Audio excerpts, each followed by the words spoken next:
Well guys, yet again, coming to you from a different shop. I know you guys love it. We're in a different shop all the time. This one's a familiar one. We're back here at Whelen Speed. This might be a familiar looking machine. It's the Rex 3. So this thing is pretty much all back together. I just got done putting 2 new axles in it. The most difficult axles I've ever had to change. They rusted in there, greasy in there, corroded in there, nasty in there.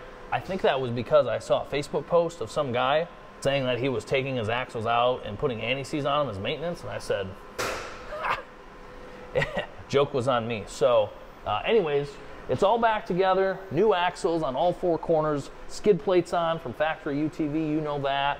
New front diff in this thing, put that FP Crean turbo on here, took the Motec off, we got a stock ECU in this thing now. Yeah, we were having a little bit of issues getting this thing fired up and running, so figured we'd just bring it down to Whelen Speed. And we're gonna get this thing all dialed in, get it fixed, get it ready for this year, get it ready to be a happy machine so I can be a happy driver. How about that? Isn't that something cool? Yeah, I'd like to think so. I also had Burger King this morning. I ate way too much of it. Not necessarily a happy feeling, but I'm dealing with it. So we're gonna be optimistic today. We're gonna get this thing running, and if we don't get it running, we're not gonna think about that. We're just gonna get it running today. So Kyle's got the camera. He's not saying anything like normal. He's got a big smile on his face. That's how you know it's gonna be a great day, when Kyle's smiling. So you can see we got freaking, you know, this is VIP all access here. We got all the room in the world to work on the machine.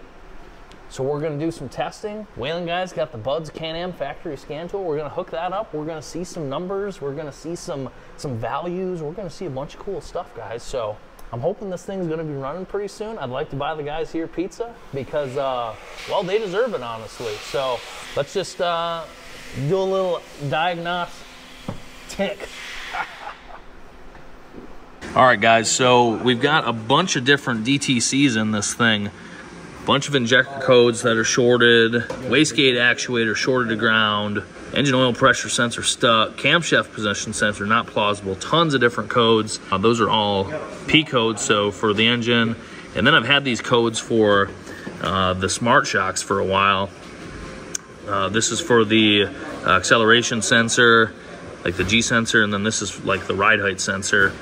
And so Kyle, again, snooping around, and found a bunch of broken wires. I don't know if you can see it up in here, right there. Oh yeah, you can see that for sure. So, yeah, geez, oh man. The harness looks like it's been chewed on, you know? Rats, dude. You can never trust rats. I don't know if that's rats, but I'm gonna say it's rats. We'll say it's rats. Yeah, so that's a good find. Hopefully that's it. It does look like it was, that harness was kind of kinked in there or pinched, but yeah, rats. So I think first things first, we get those wires fixed and see what happens. That's a twisted pair, yeah. So. Which it goes, we've had smart shock issues in this corner. Yeah. It goes to these sensors, so it could just be those. But I'm just gonna take everything out we can get and pull that whole harness out. Yeah, that's super smart. So James and I is working on that, so just gotta unplug some stuff. Yeah, not good. Good find though. All right, so Kyle had these wires brought in from the outside of the machine in.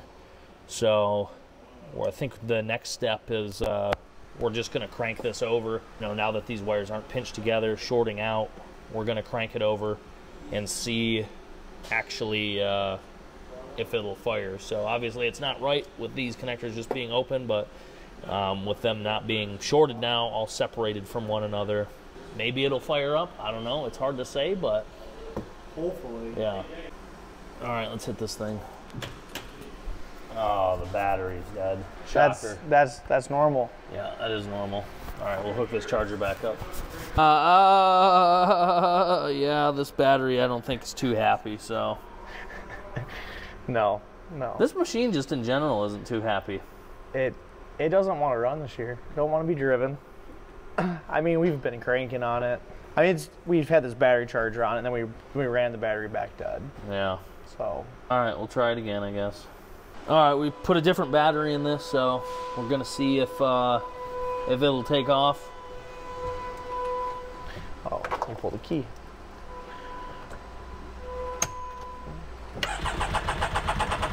Oop.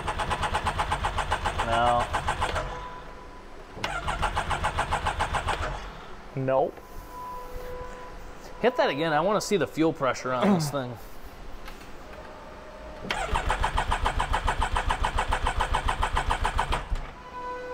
What was it? One more time.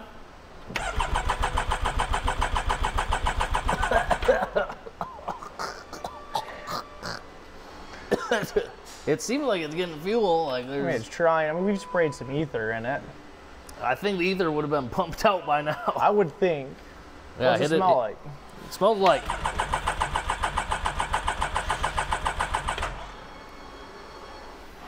Why don't you come get a whiff? See? I have. I've smelled it already. Oh, okay. All right, so the nice thing about being here is they got a couple different machines here. So I think what we're going to do is boost ECU off the blue car. Out of that blue one over there, and then try that. So they've got all the Buds tools here, the factory Can-Am stuff. So we'll be able to relearn the VIN to this machine and see if it'll light off. I don't think it's an ECU problem, just based off of the fact that we can communicate with this one. Right. I mean, it seems like it's doing its job, but it's setting codes, but then we unplug them and they go open, and then yeah. So like we know the circuits are good, like it's staying shorted to ground on the wastegate actuator, but we unplug it and it goes to open. So that means that circuits are good. It's not shorted to ground, because it would stay shorted ground if it was. Yeah. Which we think at least. Yeah. But all right, let's swap these ECUs. Let's snake that ECU and try that. All right. All right, blue unit freaking ECUs in this thing. Let's see. We relearned it already, so. Yeah, John came over, relearned it. Yeah. Let's try it.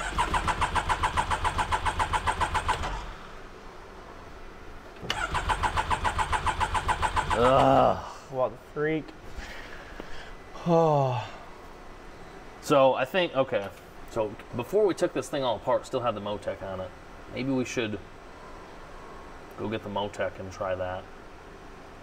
I mean, yeah. Plug it back in and... It should at least fire. I mean, the injectors are... Yeah, yeah. It was tuned for big injectors, big map sensors, right. but he can make those changes real quick. We'll just bug John a little bit to make some changes once it's hooked up. So he likes doing stuff. Yeah, big time.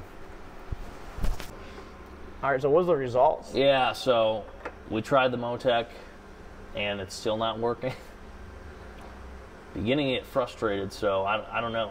Like, it's almost leaning towards the harness, which is weird. I have power at the injectors and coils, so I don't know if there's something on the control side that might be messed up. I did look up a wiring harness. I mean, I wouldn't say it's cheap, but it's not like super expensive, so I can get one of those. I don't know. I was just hoping to have this thing running today, be able to drive it. Onto the trailer. Onto the trailer. This thing does not push easy. She's a heavy unit. Oh.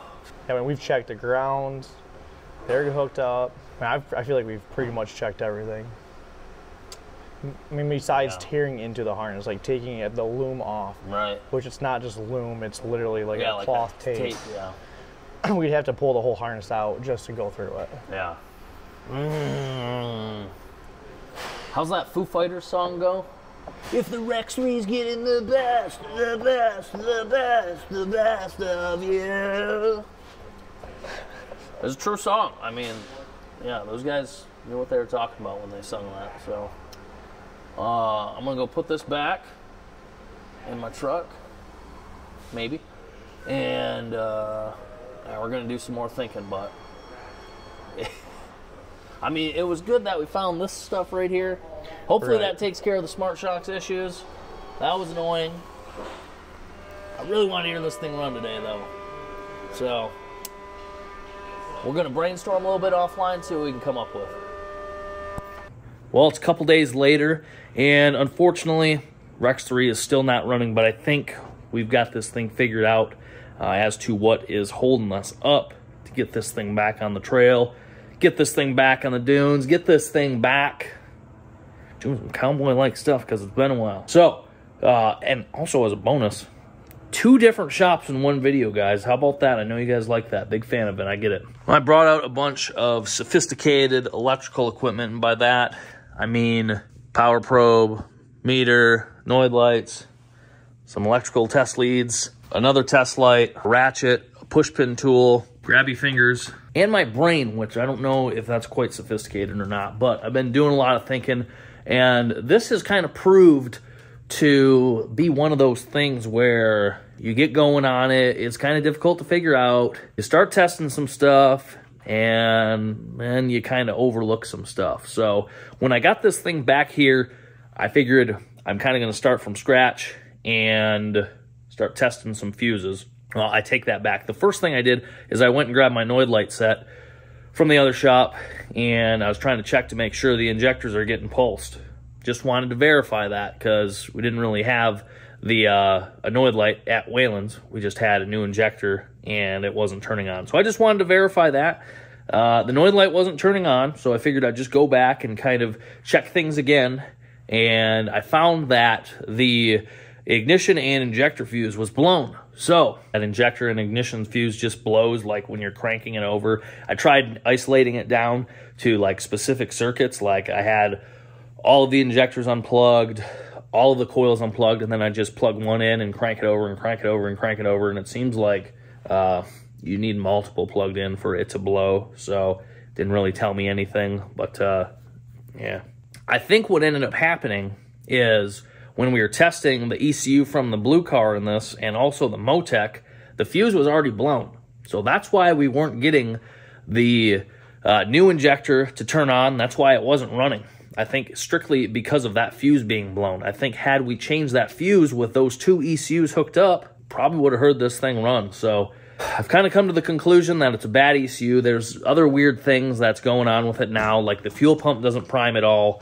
There's voltage on ground circuits, and I mean, I never had any of that stuff, so it's kind of hard for me to believe it's a wiring harness issue when the fuel pump and the engine harness, they're two separate, completely separate harnesses. So I think we got a bad ECU. This one had been messed with, you know, when this machine was kind of new, so I don't know if something went off there or what, but I think we just need a new ECU for it. So we're going to look into a couple different options for getting one of those, and hopefully we can get it quick because I got some stuff planned in the next couple weeks for this thing. That's pretty cool, so I'm hoping we can get this thing running and, yeah, make those events that I'm trying to go to. So that's where we're at with the X3 right now.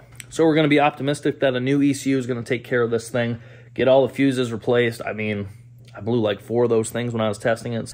So we're going to be optimistic that a new ECU is going to take care of this and get the X3 back on the trail, get it running. Going to do some out-of-state stuff with it, hopefully here pretty soon. I'm excited for that. Got some new, as Kyle would say, bling-bling to go on this, so need to get that going as well. Just a couple other small things to finish up, do a alignment on the front end, check the diff fluid, and put everything back together once it's all said and done. So yeah, I'm excited to have this thing back. Been waiting a long time. It's been a pretty big project, honestly. And it's kind of hard to believe that it's been down for as long as it has been. So drop some comments below on where the X3 should go. And as always, guys, appreciate your support in this matter. Got a lot of other projects coming up. The next month, 2 months-ish, is going to be super busy. Kyle and I got a lot of stuff planned, so looking forward to that. Hopefully meet some of you guys. We're going to be down at Cletus and Cars at the beginning of April. I think it's April 5th and 6th. So we'll be down there. If you're going to that, hopefully you can find us. We can meet up. Also, Crossbar Ranch the following weekend. I think that's going to be the 12th-ish. I'll post a picture below of, or in this video of what that event is all about, what's going on with it. So head on out there, Crossbar Ranch, Davis, Oklahoma. Great event. Side by Side USA is putting that on. We have a great time every time we go out there. So hopefully you guys can bring some units out there. Bunch of crazy stuff happens. Drag racing, Bounty Hill, or Bounty Course. It's going to be a mud bounty deal. Maybe I'll do that. Probably not, though. And, yeah, just a lot going on. Glad to be a part of it. Glad you guys are a part of it. And I'll see you in a couple days.